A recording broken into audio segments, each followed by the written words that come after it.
High, আমি স্নেহা।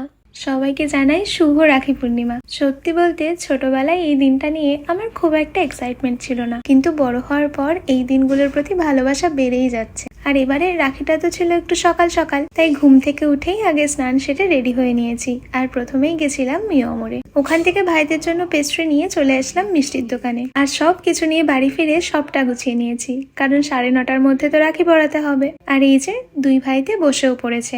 ওরা আমার থেকে অনেকটাই ছোট। আর জানো তো, ছোটবেলায় যখন দেখতাম অন্যরা তাদের ভাইকে রাখি পরাচ্ছে, ভাইফোঁটা দিচ্ছে, তখন আমার মনটা একটু খারাপ হয়ে যেত। আর মনে হতো, ইস, আমারও যদি একটা ভাই থাকতো।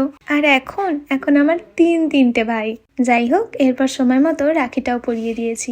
আর হ্যাঁ, সারা বছর ঝগড়াঝাটি মারামারি করলেও এই একটা দিন কিন্তু একদম নিয়ম মেনে পায়ে হাত দিয়ে প্রণাম করে। এরপর মা সকালবেলা লুচি আর ছোলার ডাল বানিয়েছিল, আর সেটা দিয়ে তো সকালবেলা ভালোই পেট পুজো হলো। আমার তো আজকের দিনটা বেশ ভালো কেটেছে।